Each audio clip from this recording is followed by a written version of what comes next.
Hola y bienvenidos a una nueva clase de teledetección y sistemas de información geográficos. Hoy estaremos viendo la unidad número 3, que consiste en sistemas de escaneo y microondas o radar, como veremos más adelante.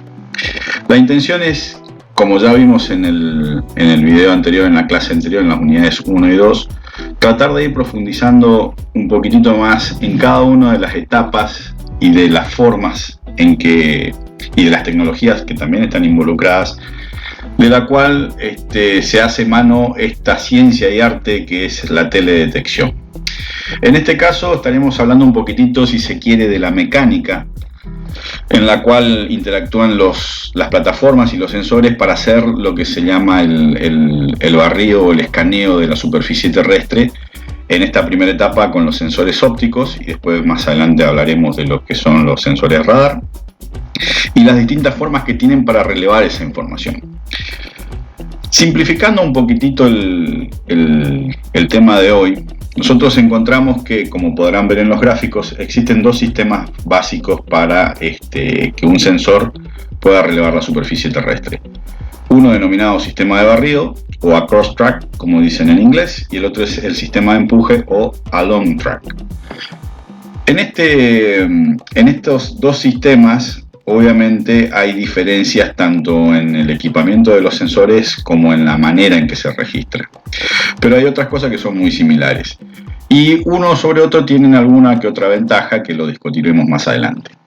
Antes de avanzar, me gustaría aclarar que cualquier sistema sensor que registre que registre dos o más bandas, ¿sí?, del espectro electromagnético, como las que vimos en la clase anterior, se denominan sistemas MSS, de las siglas en inglés para escáner multiespectral, porque ya va más de dos bandas, entonces, bueno, es un escaneo multibanda, ¿sí? ¿Qué hace básicamente cada uno de estos sistemas de escaneo? Vamos a arrancar primero describiendo brevemente el sistema de barrido. En el sistema de barrido, cada línea es escaneada en forma perpendicular, ¿sí?, a la dirección de movimiento de la plataforma, ¿sí? Recuerden que la plataforma es el instrumento en el cual va montado el sensor. Puede ser un avión, puede ser un dron, y en este caso estamos hablando de satélites. Y generalmente durante todo el transcurso del desarrollo de la cátedra hablaremos de satélite, y en algún momento, si se puede, empezaremos a hablar un poquitito de los drones, que es una tecnología que está hoy en día llevando la delantera en todo lo que sea sensoramiento remoto. Bien, continuando y retomando lo que nosotros veíamos en este sistema de barrido, y se llama de barrido porque a medida que la plataforma avanza en una dirección, la línea de escaneo, o cómo va tomando imágenes, pequeñas imágenes que después se juntan para armar un mosaico y generar una imagen de la superficie de la Tierra, se dan de manera perpendicular a la dirección de avance del movimiento de la plataforma. ¿Cómo captura la información? Bueno, la información que, como nosotros vimos en el video anterior, en la clase anterior, es reflejada, la energía electromagnética que es reflejada de la Tierra o emitida por la Tierra, es captada por una serie de espejos rotatorios que van dentro de la plataforma, que después derivan la energía electromagnética a un bloque de sensores, ¿sí? Entonces, a medida que la plataforma avanza, perpendicularmente los espejos van girando, van rotando y van captando la información. Esto significa que se genera un ángulo instantáneo de visión, ¿sí?, que permite ver una pequeña porción de la Tierra en un determinado momento. Y esos pequeños bloques, que después van a formar los píxeles, como vimos en la imagen en la clase anterior, son los que después se ensamblan para formar una imagen completa, ¿sí? Entonces, a medida que el espejo va rotando, los espejos van rotando, van captando pequeñas porciones y se forma una línea. Y a medida que avanza, va línea tras línea, y como el movimiento es de barrido, se llama porque justamente la manera en que captura la imagen es perpendicular al avance, se denomina justamente así, sistema de barrido. Ahora, la particularidad de este sistema es que la línea de avance, ¿sí?, de relevamiento tiene un ángulo, como vimos hoy, de visión instantánea, que es el que determina, junto con ese ángulo, ese pequeño ángulo, junto con la altura a la que está yendo el sensor, ¿sí?, dentro de la plataforma, obviamente, son lo que determinan la resolución espacial, ¿sí?, o la resolución en el terreno, ¿sí?, que en este caso coincide con la resolución espacial del sensor. Entonces, algunos de los inconvenientes que se pueden registrar es que el tiempo que tarda el sensor, en el espejo, en dar vuelta y captar las distintas, los distintos pequeños segmentos de visión en el terreno para formar después los píxeles, hay que calibrarlo y hay que ajustarlo bastante. Entonces eso por ahí genera que este tipo de sensores requieran alguna especie de calibración especial después, ¿sí? Cuando nosotros sumamos todos los ángulos de visión instantánea, vamos a encontrar que se forma un ángulo bastante abierto, que en este caso acá está denominado por la sigla E, que es el ancho de barrido, ¿sí?, o el ancho de visión que tiene el sensor, ¿sí? En una imagen satelital estamos entre los 150 y 200 kilómetros, dependiendo de la resolución espacial que se tenga, ¿sí? En sensores de alta resolución espacial, como son las imágenes satelitales que por ahí encontramos en el Google Earth, estamos hablando que la visión, el ancho de visión que tiene el sensor y que barre, digamos, es de 25 kilómetros, ¿sí?, y a veces menos.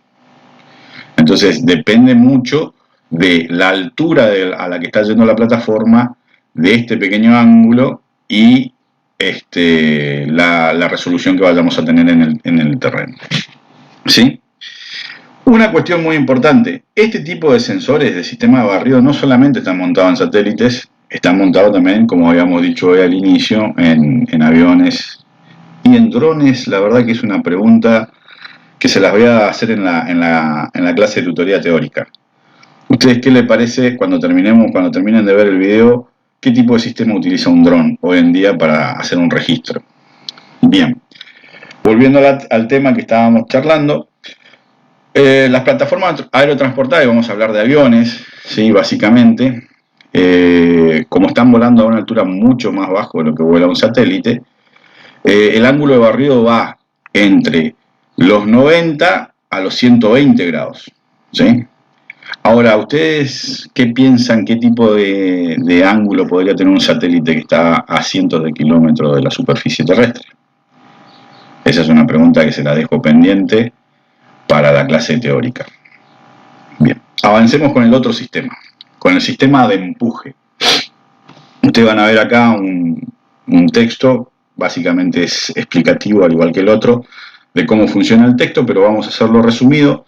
En este sistema se le denomina empuje porque, a diferencia del sistema de barrido, la manera en que se capta acá la información es a través de un sistema de lentes, ¿sí?, que captan la energía reflejada o emitida por la superficie terrestre, y los detectores o los sensores están dentro del espacio focal de ese lente. Entonces los lentes se van moviendo en la misma dirección que la dirección de avance de la plataforma. Sin embargo, los detectores, que están acá simbolizados en estas pequeñas cajitas, leen una pequeña porción de cada una de la línea en forma perpendicular de barrido, ¿sí? No confundamos, yo sé que utilizo la palabra barrido, pero en este caso solamente para simbolizar. Entonces cada detector puede observar un fragmento de la línea de avance, ¿sí?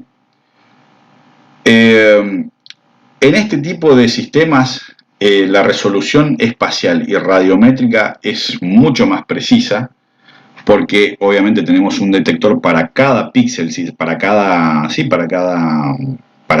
ángulo instantáneo de visión, si se quiere, no para cada píxel necesariamente, lo cual permite incrementar la resolución espacial.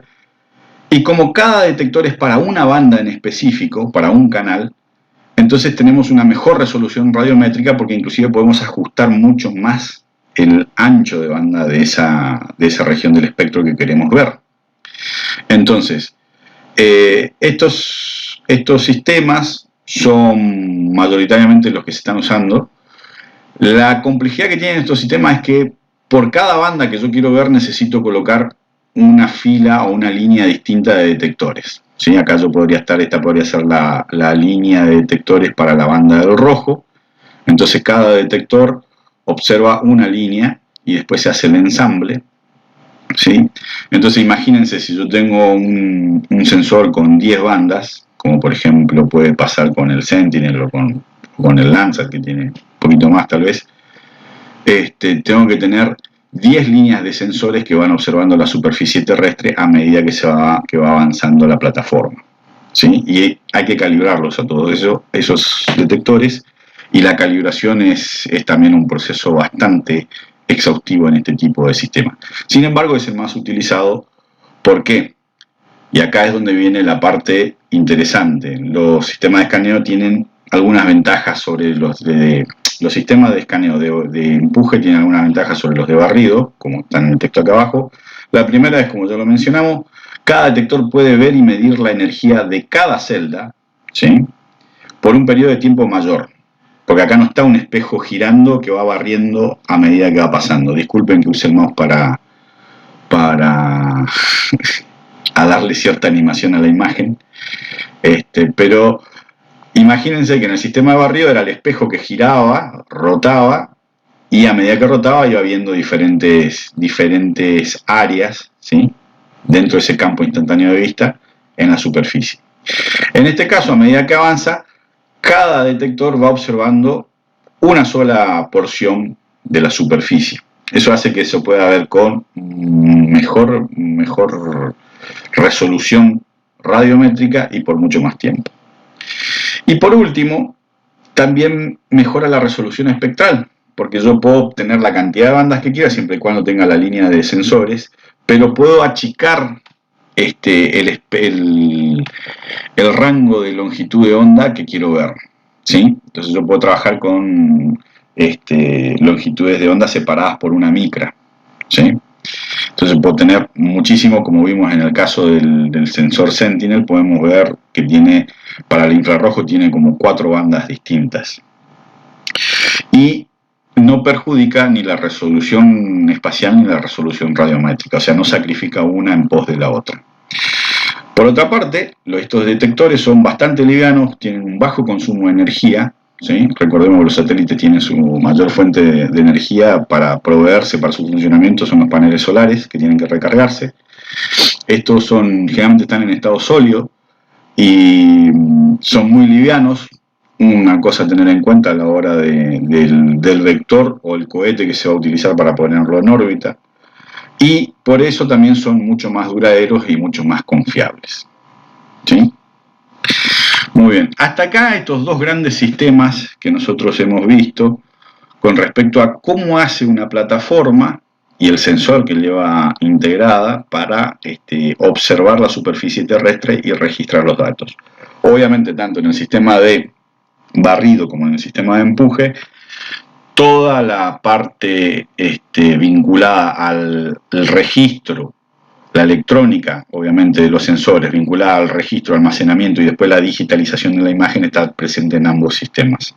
Así que eso es algo que obviamente va a variar la forma, el sistema, valga la redundancia, en que cada uno registra, pero eso es un componente que está dentro de cada sensor y dentro de cada satélite.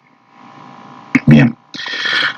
Avanzando un poquitito en la clase de hoy y ya aclarando un poco cómo funcionan los satélites y los sensores que han montados, vamos a hablar ahora de lo que es el radar, que también es un instrumento que nosotros utilizamos para obtener información en forma remota de un objeto o área que nos interese sin entrar en contacto, que es básicamente la definición de teledetección. El radar, como ustedes podrán ver, la definición más simple y clara que hay es en esencia un dispositivo que mide distancia o rango. ¿Cuáles son los componentes que tiene un sistema de radar? Tiene un transmisor, un receptor, una antena, como podrán ver en esta imagen, y un sistema electrónico de procesamiento y registro de datos. Algo que es muy similar a lo que vimos en los sistemas de barrido y en los sistemas de empuje. ¿Sí? Todos tienen un sistema de registro electrónico de datos y después la digitalización de los mismos. En el caso del radar, Si ustedes recuerdan, nosotros habíamos visto lo que era el espectro electromagnético y habíamos definido a la energía electromagnética como un conjunto de energía que se propaga en el espacio con un componente eléctrico y un componente magnético, ¿sí? Por eso se llama energía electromagnética. En el caso del radar, y resumido brevemente en este gráfico, y acá vamos a usar de ejemplo ya no un satélite, aunque también hay en satélite, vamos a usar una plataforma aerotransportada, un avión.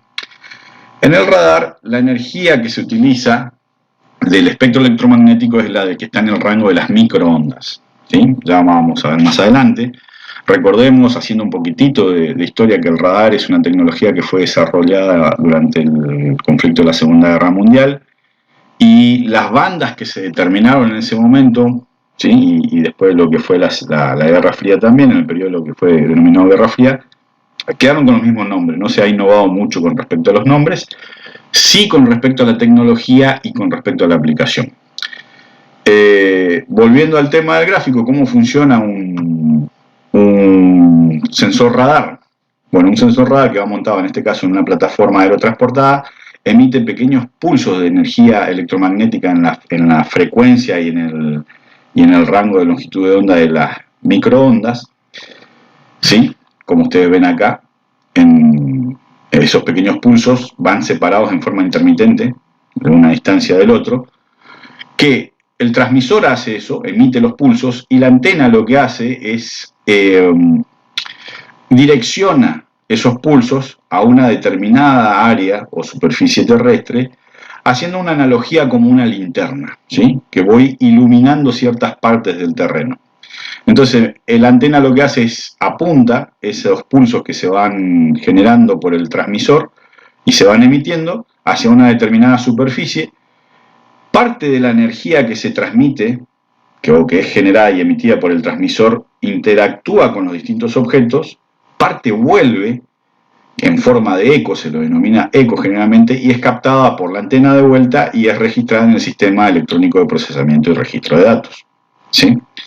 Cuando nosotros sabemos, por ciertas ecuaciones físicas que ya creo que a esta altura de la cursada y después de haber cursado física ya sabemos, tenemos la longitud de onda, tenemos la frecuencia y tenemos el tiempo que tarda en volver una señal que nosotros emitimos, y sabemos la velocidad a la que viaja esa señal, nosotros podemos calcular con esa información la distancia en la que se encuentra cada uno de los objetos que fueron iluminados o fueron alcanzados por este pulso electromagnético, perdón.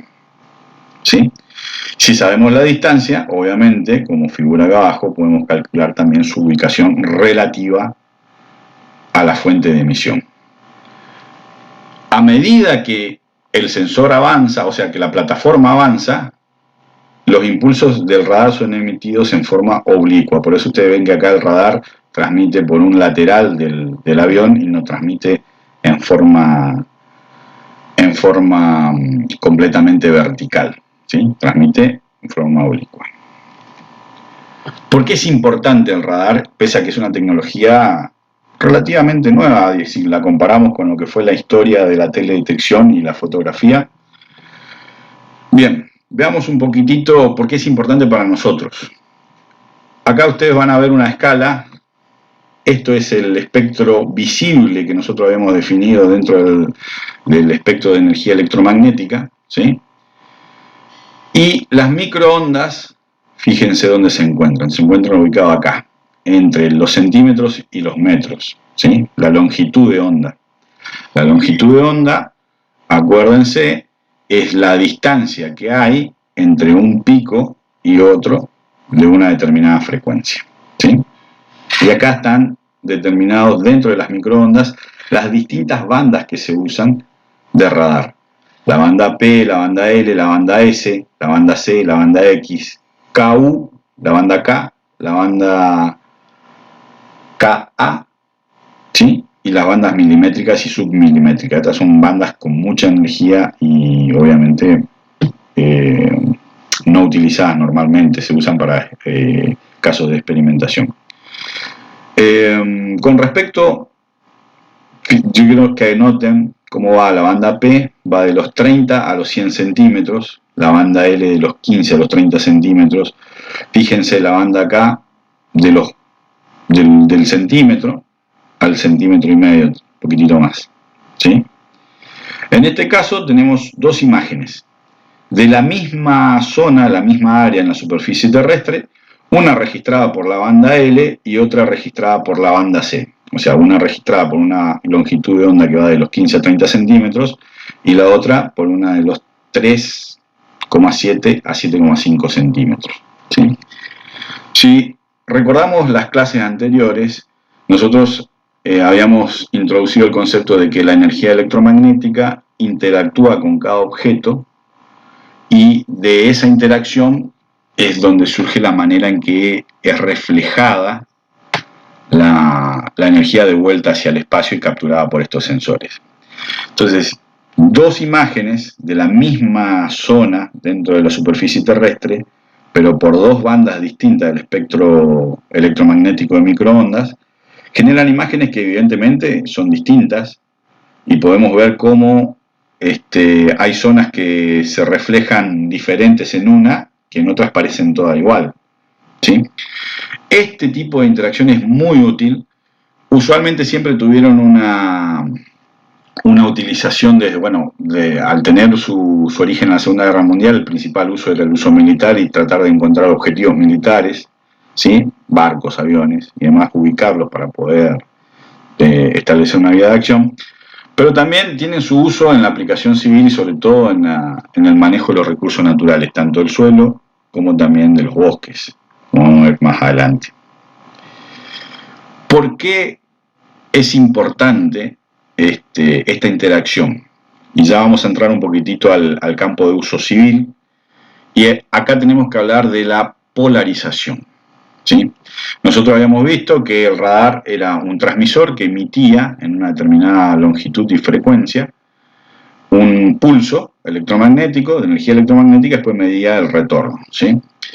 Ahora, nosotros sabíamos que la energía electromagnética tenía un componente eléctrico y un componente magnético. En este caso el radar solamente mide el componente eléctrico. Y el componente eléctrico puede tener una polarización, como nosotros vemos acá, que puede ser o horizontal o vertical, como vemos nosotros en este ejemplo también acá. En este caso es un radar, es un ejemplo que se usa mucho en meteorología, de cómo nosotros con un radar podemos observar el tamaño de la gota de agua, y eso también es un indicativo que se usa mucho para las imágenes de radar que ustedes ven, porque en realidad cuando vemos las imágenes de radar meteorológico, lo que nosotros observamos es la intensidad con la que la señal rebota. Entonces, mientras más intensa sea la señal, significa que el objetivo era bastante grande.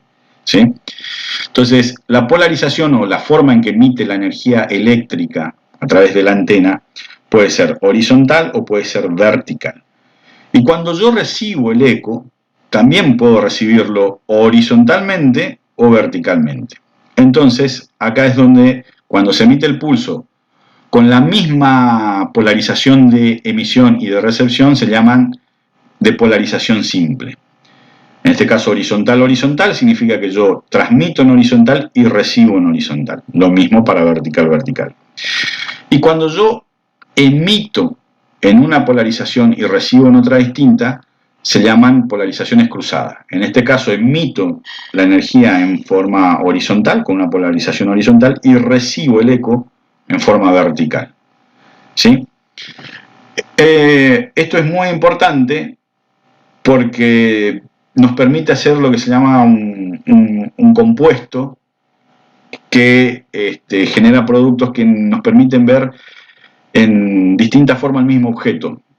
Una analogía muy similar a lo que habíamos visto de las imágenes satelitales. ¿Sí? Y en este caso, con el radar, nosotros tenemos 4 combinaciones posibles, ¿sí? Como vemos acá. Horizontal-horizontal, vertical-vertical, horizontal-vertical y vertical-horizontal. ¿Sí? De vuelta, tomemos un ejemplo. Esto es en la banda C. Cuando yo emito el pulso en la polarización simple horizontal-horizontal, esta es la imagen que yo tengo de retorno. cuando la imito en la polarización simple vertical-vertical, esta es la imagen que yo tengo de retorno. Y cuando yo hago un compuesto, ¿sí? o una polarización cruzada que yo transmito en horizontal y recibo en vertical, esta es la imagen que yo tengo de la misma zona. Y a esto se le agrega que yo puedo hacer una imagen en pseudocolor, que se denomina, cuando yo le agrego una polarización más, porque es la misma, digamos, pero por ejemplo yo puedo tener en el canal del color azul en horizontal, el canal del color verde vertical, y el canal del color rojo lo vuelvo a poner en horizontal. Y ahí voy viendo cómo interactúan, y ya vamos a ver más adelante según la teoría del color, y qué me dice cada uno de los colores con respecto al área observada. Esto es ya cuando estoy trabajando con un compuesto de polarizaciones. En este caso solamente polarizaciones cruzadas y en los casos de arriba, como vimos, polarizaciones simples. ¿Sí? Bien. Para dar un poquitito más de profundidad al conocimiento de qué aplicaciones podemos darle en el campo de los recursos naturales y sobre todo en el campo de la ingeniería forestal, yo le estoy dejando acá, lo están viendo en pantalla, pero también lo voy a dejar en la caja de descripción del video, el link de acceso a un webinar que se hizo con investigadores de la CONAE, organizado por la Asociación Forestal Argentina, AFOA como dice ahí, donde la CONAE presenta algunos de los productos que están desarrollando y algunos de los productos que ya desarrollaron y algunos de los productos que están desarrollando, que todavía están trabajando en la fase de investigación, muy interesantes, muy buenos, y sería muy provechoso que lo vieran, y también lo vamos a discutir en la clase. Así que ahí le voy a dejar el link de acceso, como también el link de acceso a algunos videos tutoriales y complementarios de la CONAE sobre productos de radar, para que podamos profundizar más. Y en la plataforma web de la cátedra, en la plataforma Moodle, les voy a dejar material de lectura complementario para poder reforzar un poquito más los conceptos introductorios que vimos de radar y tal vez profundizar más también.